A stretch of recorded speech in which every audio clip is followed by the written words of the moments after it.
Hi, I'm Max Cohen. I am the head of mobile at Oculus, and this is Ryan Rutherford, software engineer from our Dallas office. I'm going to start by doing a little bit of an overview of the Gear VR product, and then Ryan will go into a lot of the details, the stuff you probably really want to hear. So I guess I am your suit for the day, and I will, despite this is the closest I could get to a suit in my wardrobe, I'm known for my t-shirts, but we'll try to make sure you get the engineering implementation as quickly as possible. So we're here to talk about the Gear VR, and we are calling this the Innovator Edition. And what we mean by that is this is designed for developers and enthusiasts. This is not something that we're going to blast in every store. We're not going to do a huge marketing campaign for. And if you're familiar with Oculus, this probably sounds like it's par for the course. And the reason for that is commercial VR really needs to be pick up and go. And we're still not there yet. We're close. This is not a developer's kit. But at the same time, there are things like the lack of position tracking and others that you as developers will have to take into account. And we want to make sure that anyone who puts on this device has a great experience. So one of the ways that you can do that is using the Oculus Mobile SDK. When you develop for the Gear VR, your relationship is with Oculus just as it is on PC. We have a mobile SDK that's been in use now for a couple months, and there's about 30 experiences available in the demo units, and those have been done with our SDK. And so we'll be releasing a public version of that in October, possibly a little bit sooner, and we're working on it right now.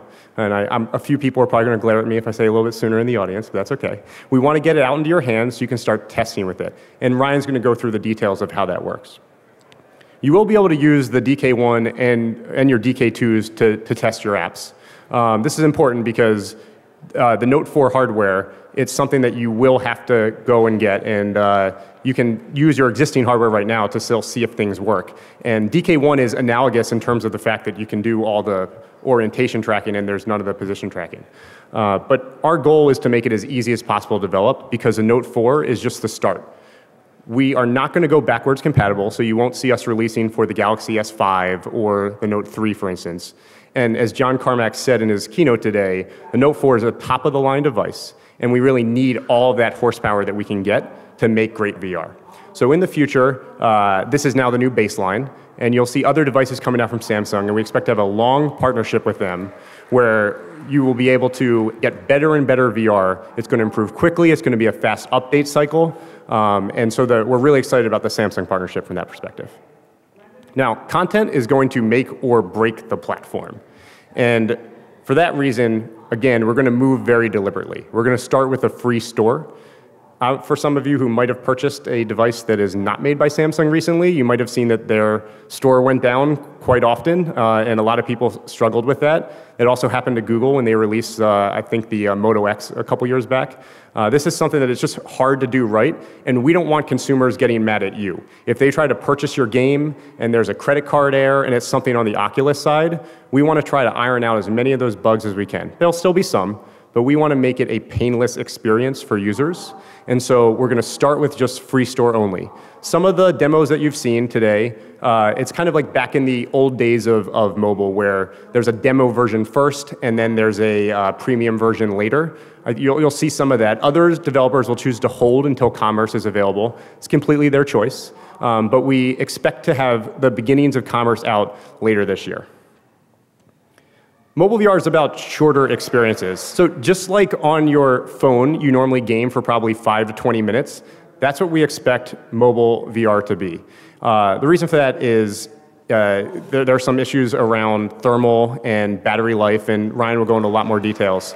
But basically, you can still have a very engrossing game and an engrossing experience that people spend tons of time in. It's just not going to be all at once. You're not going to be piloting a spaceship for 3 hours like you do in Elite Dangerous. I actually calculated how much time I've spent in Candy Crush, and much to my wife's chagrin, it was over 50 hours, but it was in chunks of 10 minutes at a time. And so that's an example of how you can have a really neat gameplay experience that just doesn't come all at once. So one thing we're going to hammer and hammer throughout this presentation is that optimization is much more important than graphic fidelity. You have to be at 60 frames a second. That's not a guideline. That's absolutely a rule. you cannot drop frames. And I'm sure those of you that have actually developed in VR, you've seen this. As you're testing, you don't start at 60 magically or 75 on your DK2 or going a lot higher than that with what you saw at Crescent Bay. It's going to take some time, but you can't have a good experience unless you stay at frame rate. And so it's important to start small, and Ryan will talk about polygon limits in the 50,000 to 100,000 per eye range, but this is something that is absolutely critical to a good experience. And the reason for that is thermal concerns aren't going away. We've tried things like blowing air on the back of a phone, but it doesn't work that well, let me tell you. I like to show people a picture of a Galaxy S4, and if you put that next to a Titan graphics card, you could probably fit about 20 of those S4s in the graphics card alone, right? And a lot of that is housing used to do cooling. Even as processors and GPUs get faster, we're still going to have these cooling issues in the future. So we will do everything we can. We can help you set the clock rates appropriately so that you can maximize the performance. But this is something that we will have to deal with for the next few years.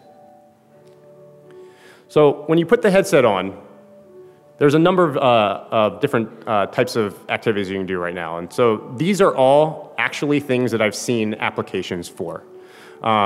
Some of them are going to invigorate old genres. Tower defense is something that was very popular when mobile games first came out and then played itself out a little bit. I've seen some amazing tower defense games where either you're on one of the towers and it's kind of more of a turret shooter, or you've got this God's eye view and you get to see what like the little people that are running around.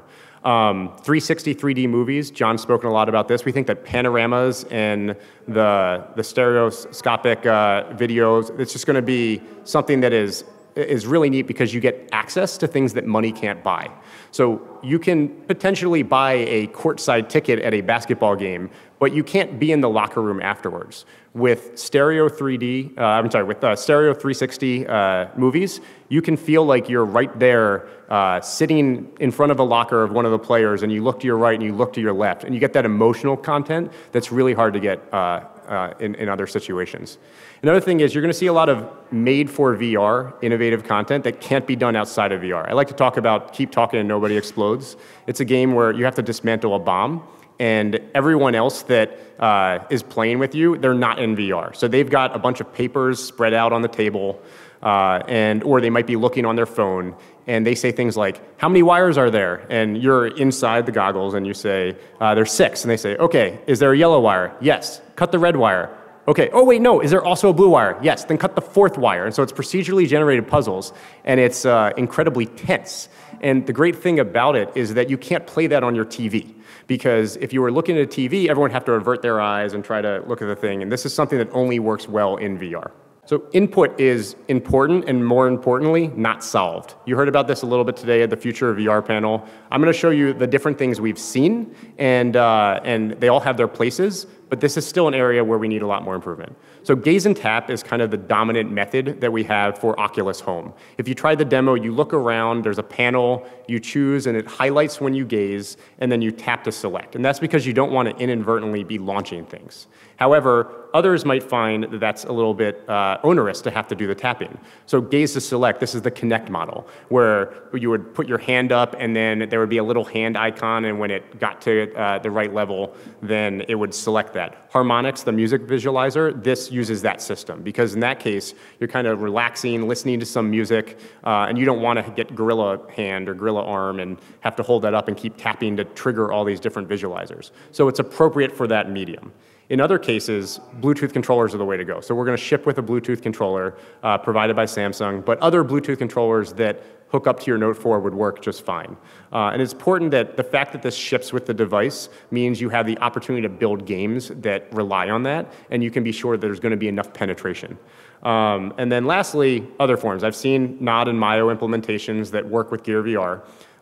There will be things we haven't even heard about yet. The great thing is you can choose to implement any of these. A lot of them have their own SDKs. The market sizes will be limited by obviously the distribution there. But we're excited to see what the development community can do on this side. So the last thing I want to talk about before I turn over to Ryan is about the social aspects and where we're going in the future. So some of you have seen our Oculus Cinema product, and it's really neat, it's really compelling, but it's a little bit lonely because you're in this theater all by yourself. If you checked out the DreamWorks experience, you would see that there are penguins there that react as you look at them, and they eat some popcorn, and they turn around and wave at you. And so from that perspective, we think that it's much more interesting when there's multiple people in a theater. So let me show you this example. I actually am a loud talker. I like to talk in movies. My wife complains all the time. I won't shut up. I want to say everything about that. So if Ryan, in his master of his domain theater, he would probably put me as far away from him as possible. So if my view, if this was real life, he would get a nice view of the image, but for me, it would be terrible. That's about when I get up, walk out, and realize why Netflix is over $400 a share. From my perspective, though, I don't even have to know that Ryan banished me. I could think, oh, he's just sitting a couple seats away, and I can have the perfect center view. We're watching the same film at the same time. If I talk, I can be muted and coming from his front left because of spatialized audio, and it's really convenient and I'm not bothering him. If he talks, I don't have to know that he banished me. It can just sound like he's a couple seats over and he can come from my left. And so you can create these impossible situations where you can have 50 people, you can choose who you get to sit next to, you can engage with them, and really you get options to do things that aren't possible in the physical world. And that's the great thing about VR. It's very personal. You can make it whatever you want. And so Nate Mitchell mentioned that we're going to be releasing the code to Oculus Cinema. This is a base. It won't have some of these social features initially. We'll be working on things like that. But you're welcome to use what we provide to you to come up with the best possible experiences that you can. So with that, we're going to go into some of the engineering details. I'm going to turn it over to Ryan.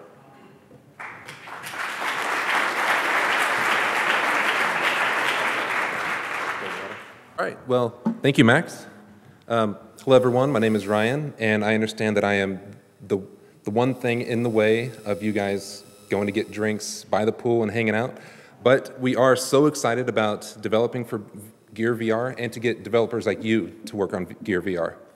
So to begin today, we need to ask, what makes great mobile VR? And it's really a combination of two things. One, a solid 60 frames per second, and two, content design or redesign with VR in mind, though one cannot exist without the other.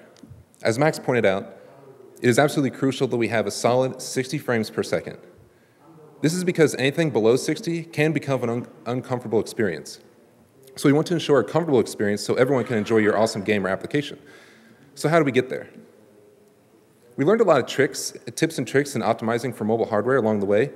And as you can see, there's a pretty good range between the amount of polygons and vertices and draw calls we can have. But you want to balance these numbers. You don't want to push it too much. You want to still stay a little bit more on the conservative side.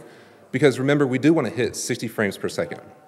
So today I actually want to share some tips to help you guys lower your draw calls, polygons, vertices, manage your game objects, and utilize texture memory for optimal performance.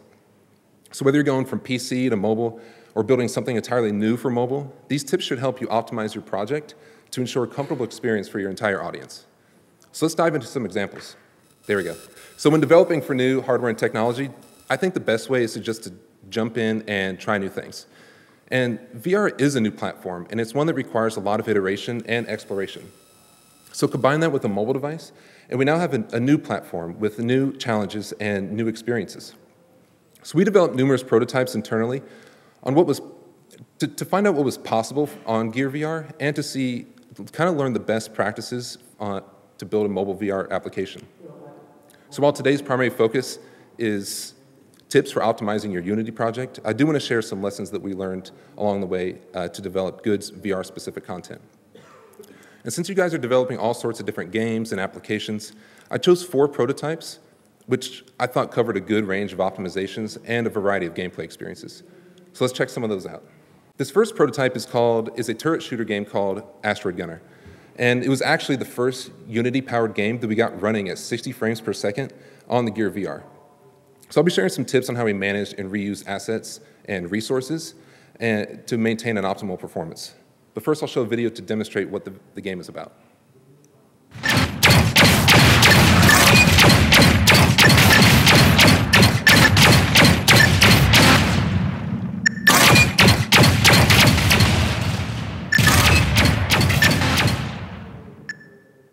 So in Asteroid Gunner, your mission is to defend your ship from oncoming asteroids.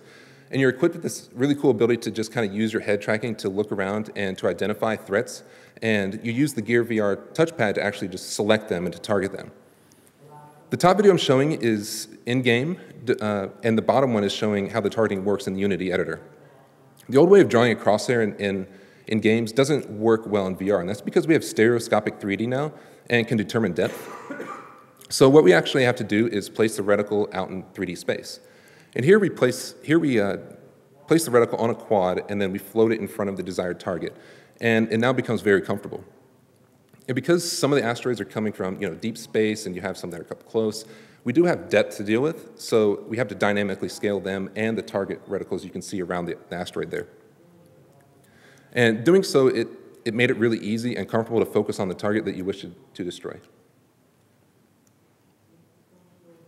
So the gameplay focused around having a lot of asteroids, because having a couple would be pretty boring. So initially it may seem like the best idea would be to say we need an asteroid, let's just spawn it at runtime, and then when we blow it up, we'll just destroy the object. But that can actually cause some performance hits and lead to discomfort. So we pulled everything in an object manager, and we basically spawn everything at the scene load rather than doing it at runtime. And if we use it, we just enable it, and if we don't need it anymore, we just disable it, and we reuse it later. We also use a game manager to handle things like game flow and the difficulty and playing music and sounds. It's really more of like a way to manage assets than much of an optimization. So the effects manager we have, it works very similar to the object pool, so we'll reuse those as opposed to spawning them at runtime. That saves on memory and avoiding performance hits. And finally, we do the same thing with audio. And audio is incredibly important in VR, and we don't want to sacrifice drop sounds or performance hits when playing them, so we do the same thing and pull the sounds early on. So Unity has a lot of really nice visual components that you can add to your game for extra eye candy, things like lens flares and trail renderers. They're easy to drop in and make things really pop with style. However, some of these components may not be the most optimal for mobile. And this doesn't mean you shouldn't use those components. It really means that there's usually a more efficient or optimized way to build them. So this flare, for example, doesn't do anything fancy. It doesn't pulse with brightness or scale based on distance or anything like that. So we break it down and make it as simple as possible. So we used a quad with 2 polygons and removed any unnecessary features. So it's about as cheap as it really can get.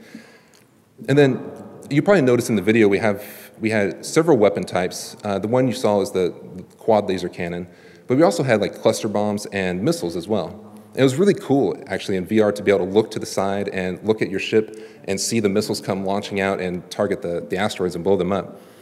So we added a trail renderer to the missile to represent the missile trails, but we noticed some frame rate hitches when we were firing too many, and it was way too cool to sacrifice that. I mean, to be able to fire those really fast was a really fun experience, so rather than slowing down the firing rate, we used a simple quad mesh for the trail, and then use a simple flare to kind of make it pop in the environment. Though it didn't look quite as good, we avoided a lot of dips in performance and ensured really good comfort. So Asteroid Gunner was definitely a successful prototype in our eyes. We proved a 60 frames per second game could be built in Unity, and it was absolutely possible to have it run really well on Gear VR. We proved we can have more than just a couple asteroids at once and avoid any performance hitches by reusing resources and properly managing them. And doing all this, we're able to maintain a comfortable and fun experience. So this next prototype is what we call a first-person explorer called Treasure Hunter. We wanted to try and make a game where exploring was a key component and try and make it comfortable to play in a first-person perspective.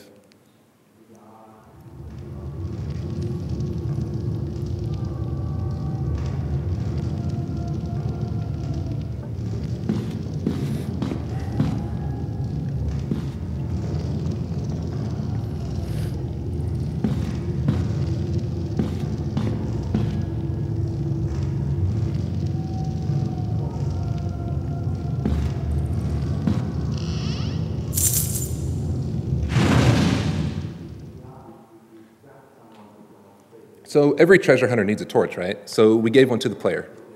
It really added to the immersion, especially when you can look down and see the torch in your arm. And by adding the torch and arm to the camera models, or to the camera prefabs, we then locked we locked it on the horizontal plane, so when you turn, it it moved with you, but then if you rotated your head up and down to look for treasure or something, it wouldn't move with it. So it felt very immersive and actually felt like you were actually holding the torch out in front of you. We also wanted players to walk around and explore every corner of the temples. So to encourage this, we slowed down the walk movement.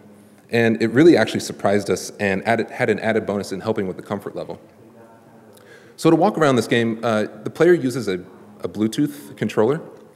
And since the game design encouraged the use of head tracking to look around, we noticed pretty early on that if you were to use the head tracking to turn, to look, and then move forward, that was a much more comfortable experience than using, say, like the right thumbstick.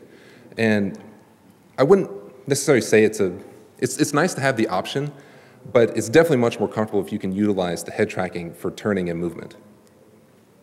So using Unity's light mapping system, we're able to bake lighting data into a texture and overlay it on top of the world. Baking and lighting is really an excellent way to make your game look great and also having low cost of performance. Light maps are best used for lighting static geometry, but while you can use them for lighting dynamic objects, there's a much better way to doing that, and I'll actually show you guys that later. Though it is pretty good practice to just go through and select all of your lights, change them to bake only. That way you don't run the risk of accidentally leaving a real-time light or a pixel light left over, causing unwanted performance hits. So the temples were built using a combination of rooms, and each room was constructed with a combination of props. And a prop could be a floor or a wall or a treasure chest. And typically for PC, you'd probably want each prop to have its own texture and its own material. But for mobile, we want to try and combine all of that into as few textures as possible so that they can share materials. Because when they share materials, they batch together, and we have much lower draw calls. We also baked the lighting into all these rooms, which ensured that we had fewer light maps and also just lower memory. And since you can walk around in this game, we actually needed to have collision, and really complex collision can really eat away at memory and CPU. So for this, we built really basic collision using Unity box primitives and a combination of really simple mesh colliders. So once we had all the rooms optimized and we knew that they would batch together, we knew we could get optimal performance out of the levels and not really be held back by that. So now we were able to build, a lot of levels very fast, or we could use the same system and use the rooms and maybe throw it into a random level generator. So besides sharing textures and materials, another great way to control our draws and polygons in View is through a culling system. And it's important to understand how culling works. So by default, a camera will render anything it can see up to a certain distance. In this example, I'm simply changing the clipping distance, meaning the camera will not draw anything beyond that culling distance. This works for this game because we actually pull in a black fog around the player, and that actually simulates the darkness outside of the torch. It's a really nice fake real-time lighting. And since the player can't really see beyond that darkness, then neither should the renderer, so we actually pull that back. Though there is also occlusion culling, which is a baked culling system, and that works really well with static geometry. The system will calculate all the objects that the camera can see as it moves through, so you can have actual geometry like a wall or something occlude things from behind it. And both systems are really good for reducing the number of objects in view and reducing a lot of overdraw, which is really important.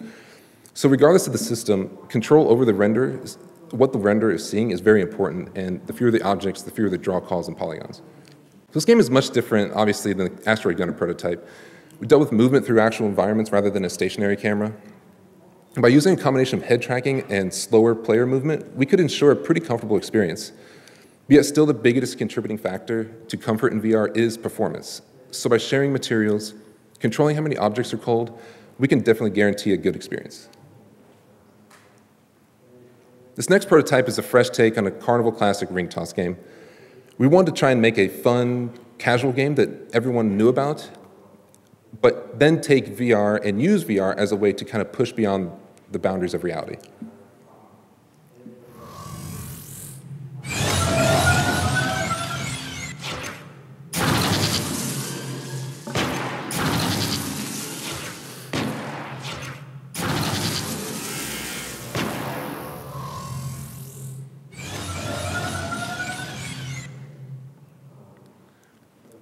So we noticed integrating all the UI elements into the world as 3D looked the best and felt right. In Rocket Toss, the main menu is this giant hologram, which is very science fiction and futuristic, and it really fit the theme of the game. We wrapped the rockets with their point value around it in the same holographic style, and because the player is always looking at them, it made a lot of sense that way. And finally, we put all the score counters into the world, and we floated them up into the scene on flying monitors, and that was really cool too. It always catches your eye, and it works really well. So overall, having the UI built into the world added to the overall immersion, but it also feels more integrated into the virtual world rather than feeling separate from it. So much like a real game of ring toss, all the gameplay takes place in a centralized area in front of the player. This arena was modeled in an external 3D package. It's very close to the player's view, so we definitely want a lot more detail up front. But for everything the player can't see, there's no need to have it, so we can remove it. This allows us to have much lower polygons in view and throw more detail into the areas that matter, which in this case is very close. Also, along with optimizing the geometry in view, we baked in a lot of the visual effects and much of the visuals into one big texture. This included lighting, specular lighting, ambient occlusion. We baked all that into one texture rather than having multiple textures and multiple shaders running at once. And then finally, we used an optimized unlit shader rather than a diffuse shader that may have a lot of unnecessary features. So objects up close look really good in VR. And that's because we have stereoscopic 3D and can now finally determine depth in our games, but only up to a certain distance. In VR, this futuristic city in the background looks massive in scale, and you really feel as though you're playing this game on top of this floating city. But at a certain distance, we end up losing any sense of depth in VR. The entire background is actually just a simple 8-polygon skybox. It was modeled and rendered in the external program and then hand-painted over for final touches. Even though we were faking this, we still retain the really massive scale, and you can't tell it's faked at all. And this isn't to say you can't still use 3D objects or anything in the background. It's actually a good idea to use LED or very simple geometric representations, and it's a great way to keep polygon count down really low, or also creating a very believable scene. So in traditional ring toss, your goal is to land the rings on impossible to hit glass bottles. And in this virtual ring toss, we use rockets, but rockets tend to blow up. And if this were reality, I don't think many people would want to play a carnival game where they risk blowing themselves up. So instead, we went for more fun and decided to have them explode into fireworks. And to make it very convincing firework effects, it usually requires thousands of particle emitters. That's something we want to avoid in mobile. So we decided to use an animated sprite sheet. And an animated sprite sheet is basically a big texture with the individual frames, and then we scroll that texture and it plays the animation. And because the Gear VR can really handle really large textures, and typically you want really large animated sprite sheets to look halfway decent, this made a lot of sense. So the center of the particle was the sprite sheet, and it played this animation. And then we actually had a few emitters come off, so it still retained kind of like a 3D particle effect. The original was around probably like 3,000 polygons, and we got it down to about 200 using this technique. It's definitely very convincing in VR and very cheap. So Rocket Toss definitely proved to be a good exercise in building a fun and casual game for mobile VR. Though because this is a game, we need to pass relevant information to the player, such as score and navigation menus. And to not break immersion, we built those into the world. And in keeping true to the original game, we locked the player's position and focused all the gameplay in a centralized area. This allowed us to have complete control at all times in optimizing. So really, we kind of designed the optimizations up front in the game's design rather than trying to correct it later. And finally, we have VR Quest. Our goal was to make a VR game that wasn't viewed from a first-person perspective. This was a third-person adventure game which utilizes head tracking to look for secrets or aim your bow and arrow. We took the classic third-person adventure game and brought it to VR, and it definitely, in doing so, took it to someplace new and fresh.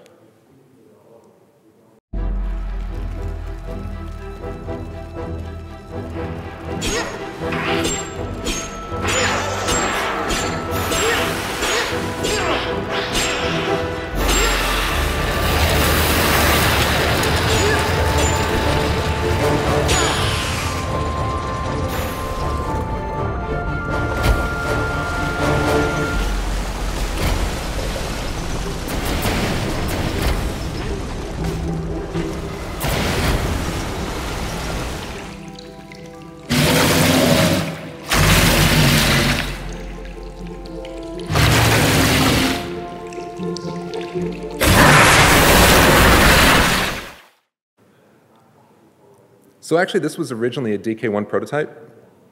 And because it was a third-person game, we first attempted to bring over some of the more traditional camera setups. The game worked kind of like a 3D side-scroller or like a beat-em-up game, and it was actually really cool to be able to look down the hallway and see the next enemies coming up. But we noticed that when the player was moving and the camera was moving, it was a little uncomfortable. So we decided to change the game's design for comfort. So rather than just a moving camera, we went to a stationary camera and then designed the rooms around it. So you progress from room to room rather than going through an entire level, and that worked really well for comfort. And it actually had an added bonus. When we brought it to mobile, the design worked so well and worked really well for performance as well. And that's because now with this locked viewpoint, we could actually have more control over what was in view, and this led to having a perfect 60 frames per second experience.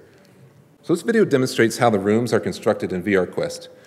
Notice we use a lot of props, similar to how the levels in Treasure Hunter were built. In fact, every prop in this game also shares the same Atlas texture. And remember, because everything is one texture, all those can share the same material too, which keeps our draw calls very low. In fact, some of the more detailed rooms in this game have over like 1,000 draws, and then you run the game and they all bash together and it gets down to about 20 or 30.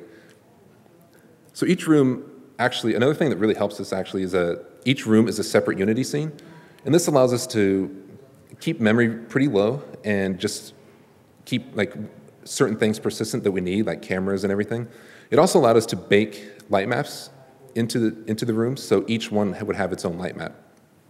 So in essence, the more optimized our rooms are for gameplay, the more optimized our rooms are, we have a lot more room for fun and gameplay. Because remember, we do want to hit 60 frames per second first. So earlier we looked into using light maps for static geometry. But what about lighting, dynamic objects such as characters or moving doors? Well, Unity has another lighting system called light probes, and it's specifically meant for lighting dynamic objects. Basically, you place down the probes, and then when you use the baking system, the probes will gather the lighting in the scene and then bake them into it. And then the dynamic objects use that for lighting data. And this is a great low-memory solution to dynamic lighting. Because remember, pixel lights and real-time lights can be really expensive on mobile. And these are really cheap and they work really well. What's really nice too is that they're really efficient, and they're as efficient as you need them to be. So if you need more lighting fidelity in an area, you can use more probes. Or if you don't need it in an area, you can just use less.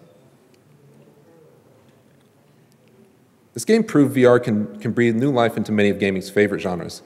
Once we reworked the game design to work better for mobile, the game took on a life of its own.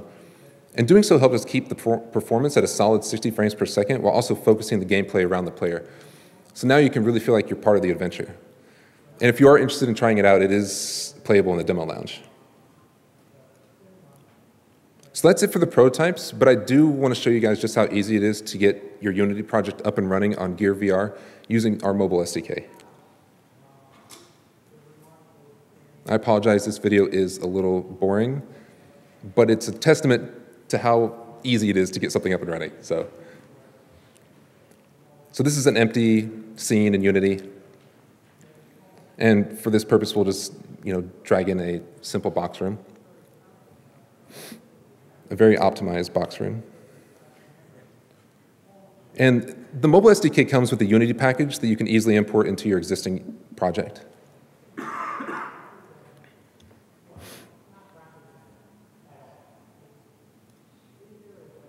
And once that's finished, we'll have 2 camera prefabs we can choose from.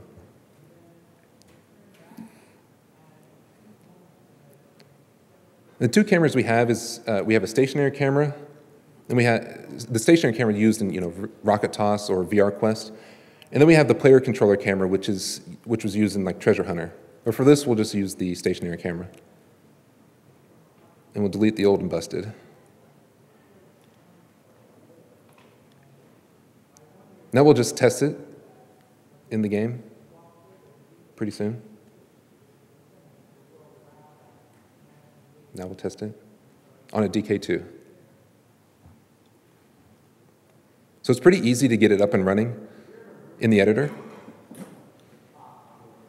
We'll go to the top view and you can see that the 2 cameras are rendering correctly. But now it's ready to build and put onto the Gear VR. So really you just go to Build Settings,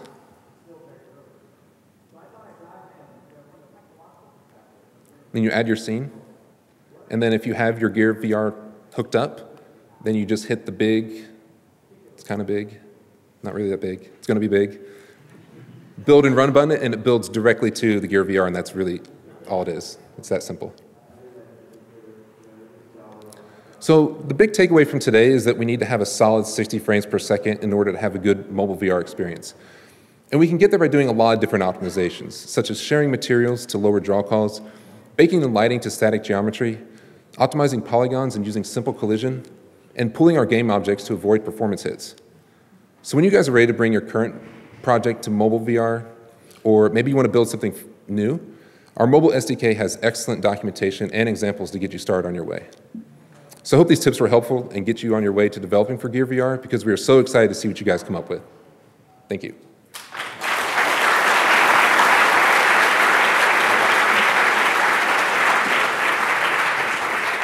So we're going to take a few minutes of Q&A, and there was another engineer from the team here, so we'll ask if that engineer wants to come up. John Carmack, you want to join us? All right, great. So I will ask you, in the interest of time, let's keep the Q&A to Gear VR right now. We all love John. We can talk to him all night if we want about other stuff as well, but let's just stay focused on Gear VR. Sure. So if I'm a real smart developer, I'm going to go develop for Gear VR, and I'm curious, what's my target future platform definition, or how do I make sure that what I'm writing today is going to work on the next Gear VR? Well, they're only going to get faster from here. We would certainly tell you to target Gear VR based on the Note 4 right now, make that work well there.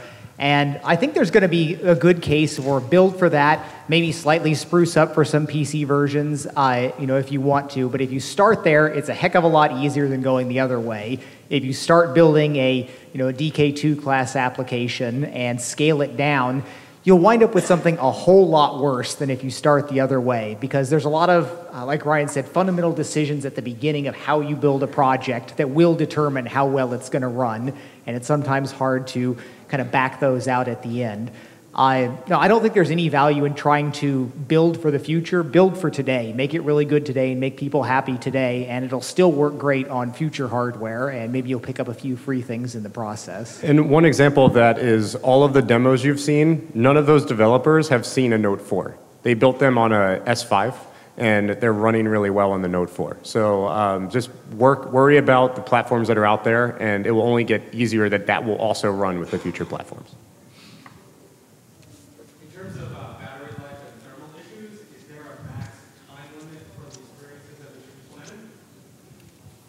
Yeah, I mean, it's going to vary, right? So every app is going to draw a different amount of power. Cinema, for example, draws less power, so it will last longer.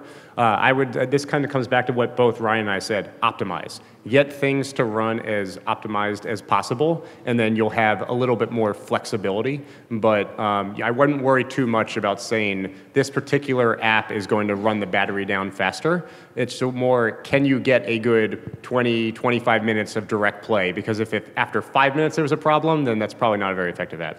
I do expect that, well, it'll be interesting to see how much the user ratings and comments play into things like that. Are people going to care if something overheats after 10 minutes or if it runs their battery down fast? We really don't know yet. It's an interesting question. But it is also a fact that all optimizations mean something now. It used to be on PC and consoles. As soon as you're hitting your frame rate, you're done. You might as well just stop there. But if you've got any extra mental cycles to spare for the optimization there, all the optimizations you do goes into saving hopefully millions of people's battery life or making their phones not heat up as much. It's another trade-off. How does the Gear VR SDK work outside of Unity? Is it NDK or is it? Okay, so everything is NDK based. The architecture that we've got now is there is a lower level core that has the fundamental aspects of submitting iBuffers to time warp and dealing with the sensors and those really few primitive operations. There's only a handful of those. Then you can build that. If you've got a fully realized Android engine already that runs nicely and is native code, you can integrate just at that level. You need to just start it up, pass it iBuffers when you're ready, and that's a pretty nice integration there. then we have a native toolkit. I would not call it a game engine, but it's sort of a framework that our native apps that we've done, the 360 in Cinema and our arcade and some of these other things that we haven't been showing yet, those are all done with our native code base, which you're more than happy to use if it suits your needs there, but it's not by any stretch a full-fledged game engine. The tripwires that I've been using for myself is if I find myself about to do a half-assed animation system or a half-assed particle system, that means the app should probably be done in a real game engine like Unity, or soon we'll have the UE4 integration working. But for simple things, if you're just doing experiments with media or information presentation or some exploration about what you want to do with basic things, then the native code iterates 10 times faster than building and deploying the Unity apps directly to the phone. So there's some advantages to that as well. Hey, John, going forward, after the product's been out there for a year or 2 years, the market size is getting pretty big. Do you expect to see more native developers for performance reasons, or do you think it will still primarily be the generalized engines? So it's a good question, because as I mentioned a little bit in the keynote, I was kind of disappointed when the very first set of code that I dumped out was something that really only would have worked with native developers, and we didn't have any native developers at that time. They're hard to find. Yeah. Obviously, our developer base right now is 90+% Unity. We expect UE4 to grow. And that's probably as it should be, realistically, when we're mostly concentrating on the creative aspects of things, what you can do by building the native code. If you've got a code base that you're comfortable with, great. But I certainly don't recommend that many people say, I want to get into mobile VR, I'm going to write a from-scratch native code implementation. There's huge benefits that Unity provides you, and we do have the existence proofs now that it absolutely is possible to do interesting and fun things in Unity at 60 frames per second stereo on mobile. So you can do it there, and it gives you access to a lot of the richness there. I expect we'll see more of the really hardcore technical teams that are doing more native development and doing some things that can push things harder. We have these goals of 50 to 100K triangles or so, but if you're doing smart triangles, smart vertexes, and not avoiding all the other inefficiencies, you can go quite a bit higher than that. You could probably get, in an optimal vertex situation, you could probably render 250,000 triangles per eye acceptably there if you're managing everything yourself and you're packing all the vertexes and everything. So there's stuff you can get out of it, but counting the polygons, that's not what's important for the VR at all. It's these experiences that you build, and there are huge advantages to doing it in Unity or one of these high-powered game engine toolkits. What about 3D audio on Gear VR? 3D what? Audio. Okay, so this is something that's in flux right now, where we had integration of the VisiSonics stuff, the really awesome high-end 3D stuff that sounds wonderful on mobile. But we had the problem that initially there was the issue that Android had like 180 milliseconds, just crazy high latency there.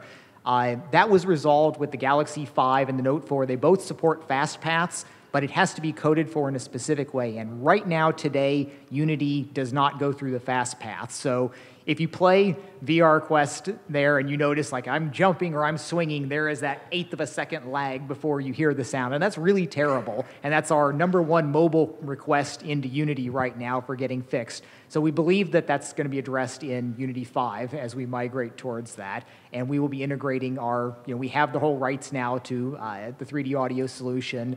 And Brian's probably talking over there about some of the work that's going into that. So we will have a good high-quality solution there. It can be, at the highest quality levels, pretty significant performance cost, but it does worlds of value to the experience there if you've got the headphones. And Max and I have differences of opinions about how many people, what our adoption rate is going to be with people actually using headphones, because it definitely does. It's that extra thing you have to do on the experience. I'm worried about it. I'm super psyched that the high-end PC stuff now has integrated audio, and I really wish we had gotten that into Gear VR, and I'm still kind of agitating for that in future revisions. But yeah, the bottom line is, the 3D audio support does work on Android. It's not working this instant in Unity, but we expect that to be resolved fairly soon. We have some examples of it. So if you watch the Patrick Watson Strangers video, the 360 3D, or if you watch the VR intro, I guess those are actually built in Unity, right? So they have the delay. That's multi-channel binaural sound, where that's not the spatialized audio, but it's still a good effect. Okay, it is a 360 effect. So if you're looking in a particular direction and you turn around, you wouldn't hear it. But and I'm sure Brian, you guys should all watch online when it's recorded on Brian's presentation as well. But we don't talk about presence on mobile because there's still a long way to go. But we talk about immersion. And if you have a scene that is very immersive, audio is a big part of it. So if you're just listening to stereo audio because it's coming out of the speakers or it isn't designed for spatialized audio, that is definitely going to detract from the way you feel immersed in that scene. So it's absolutely important that we solve this in the near future. Yeah, I was wondering if you're creating your VR experience and you're running video on a texture, does that go through a dedicated video chip, a native chip on the Note 4? So we got so many requests for that we did wind up adding some specialized code in our plugin that lets you stream the hardware accelerated decoded videos into a Unity system. Because we had done that in our native codes for Cinema, obviously, and for some of our other experiments, and that was just over and over. We got requests from the Unity developers of how can we do this in our system. So, it's kind of a hacked system that I put together in one day. It was one of my, slay one problem a day phase things where everybody wants this. I'll go do something. It's not. He's been in that phase for about a month, so he's slayed 30 things, but. So it's not, it doesn't solve everything for everyone, but if you want to play a video on a texture, we've got a built-in kind of custom solution in Gear VR for that, and it is fully hardware accelerated. And that's one thing that we've talked about a couple times throughout the day today, but our goal with doing all of these first-party apps, for instance, some of what Ryan talked about will be actually released and available, and others we might not see the light of day, but we provide them as example code. And the reason for that is we want to enable you. We want to show you what's worked. We've been working very hard on this for a long time, and so you guys don't have to start from scratch. We're going to try to start you from the point we are today, and that's what part of the time to get to the public SDK is to make sure that everything's documented well, recorded, and available for you, and packaged and licensed properly so that you can get a jump start and not have to start from scratch. So is Rocket Toss going out as an example? Yeah, we're going to set it out, yeah. Yeah. So more of a business side kind of question. Have you guys figured out how you're going to split profits between Samsung, Oculus, and developers? Yes. We'll have more information about the developer split. But as I kind of said earlier, from a development standpoint, your relationships with Oculus, so you don't have to worry too much about that. Just like you will on the PC side or on the mobile side, you use our SDK, use our developer relations team, our forums, and they'll be very favorable for developers. I mean, Oculus is, Brendan must have said 5 times, it was right every time, and he said this in the video, we're not a team of 10 or 100, we're a team of 100,000, and we all believe that on the mobile and the PC side. Yeah. Hardware manufacturers like Samsung that scan Android are notoriously slow to update as newer versions of Android come out. Do you see that being a problem? Like, am I going to have to build multiple versions of my application, or will I not be able to use the latest version of the SDK if I want it to also work on the Note 4, not just the Note 5? To be honest, we don't know how that's going to play out yet. I mean, Samsung has told us that they can. I'm actually more worried about like revs to driver hardware and things like that as issues come up for, can we have the basic build updated when something important shows that it needs to be done? But then the question of backwards compatibility is a good one, and we won't know until we've done a couple versions. So what we can say is that that's actually a great question. We'll talk to Samsung about it, and we can communicate that on the forums and so forth, because hopefully we will try to make it as painless as possible, but it definitely could be an issue. Does the Gear VR hardware have its own USB port to sync to while you're developing, or do you have to plug it in there? We wish that it had a USB port on the headset. That was something where some of the earlier models at least had one that could charge while it was in there. But there were some concerns about people getting tangled up and. Yeah. No, there is not one on the headset. We want one though. In the keynote and otherwise, there's a lot of enthusiasm for things like panoramic photos and 360 video. It's a little bit of a user experience question, but do you imagine that 100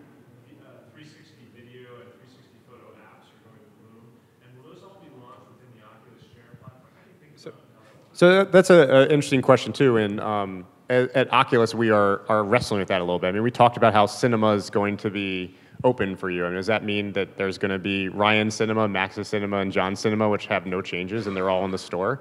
That wouldn't be a great user experience. You can solve these things through the way you surface stuff.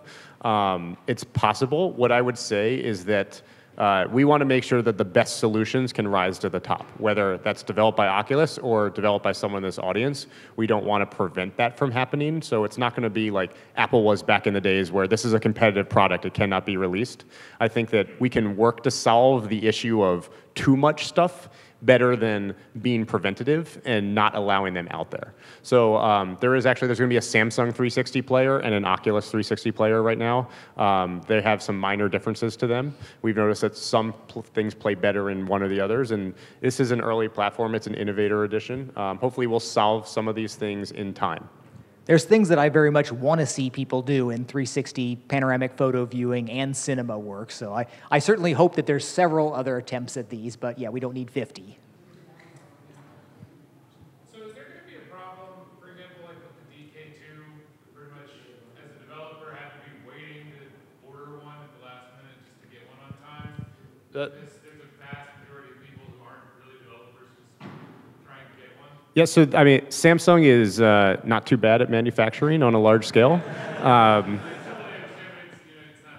So this product is made by Samsung and will be sold by Samsung. So I would say that if demand outstrips supply, then that's just a problem for everyone. But that's not. I mean, we are purposely not massively marketing this thing. The goal is or the prize is going to come 6 months, 12 months from now when we can start selling tons of units. I won't give you guys a number, don't ask. But the point is that it will be a little bit of a different situation than when you were ordering DK. It's not like batch shipping or anything like that. I mean, this is going to be produced and sold by Samsung. We've got time for 2 more questions. Yeah. So with the announcement of the Unity free being able to use the SDK, are you going to Android Pro to use the mobile SDK? I'm not sure. I think you're going to still need the Android Pro. We'll have to check into that, but I'm pretty sure about that one. For certain things like render textures, I think you do need the Android Pro. But that might be, I mean, conceivably that's something that's getting wrapped in. I don't know. Yeah, it means. If it helps the Unity guys, couldn't answer that question either. It's a good thing for us to talk to them about and try to figure out. So thanks. And okay. We will try. One more. Yeah. So for user-generated 360 stereo video, which might still be a little niche right now, what's the current path for getting that onto the device? Is that more, I mean, I assume, I don't know if there's like a file load at this point, but just like, is that something you have to develop? Yeah, we've actually got specifications of the file size, the file bitrate, and everything that will play in our player. And so, I mean, maybe you can add some more color to it, but basically, we have this question now for non-user generated 360 3D. We have filmmakers who say, I want to do this content, how do I get it to play in your player? So we provide that information, they make sure the file is in the right format, and then it will be surfaced. As you'll see with the 360 Panoramas product that we have, we're going to have content that we've licensed from 360 cities. So we've worked with them, we've got the format, we then do a little magic to it, and then we can play it. We will add other content partners later on about that. But I've actually seen an implementation of the Ricoh Theta. So if you take a picture with it, then you can then view it in VR, and it's really cool. And I did that while I was on vacation and took a bunch of panoramas. So it's not complicated, but we can provide the information to get your content in. Yeah, you're certainly free to, you just sideload it, put it on the SD card in a directory, and it plays there. There's no restriction there. But a possibly interesting thing is, are we going to allow marketing standalone media as part of Oculus Share? And I don't know, like if there was something to sell. Yeah, actually, so that is, I mean, I don't know if I'm allowed to say this or not, but that's okay. I mean, yeah, when we talk about a system like entitlements, where you can sell apps, entitlements can also apply to other things like movies or stuff. So in the future, it's absolutely an area we might do. I mean, we don't have any direct plans, but there's no reason why you could at least wrap your app. You could even actually wrap the entire 360 player because it's open source, right? So you can take it and then wrap it and sell it as a package, or we might move into a way where you can download it directly into the player. I would say the file sizes are really large right now for high quality content, so I don't expect 360, 3D to take the world by storm and all of us to watch hours of it unless we have like terabyte drives on our phones. So it'll take some time, but as John was saying last week, everyone thought YouTube was crazy when they got started. So this type of stuff will change quickly, and we're trying to make it as accessible as possible because we think this is going to be a really neat area. Yep, absolutely. So again, we'll post that with the public SDK. We'll make sure that we include that information so that you guys can get your file formats into it. Great. Well, thanks everyone. Enjoy the party, and you can talk some more then.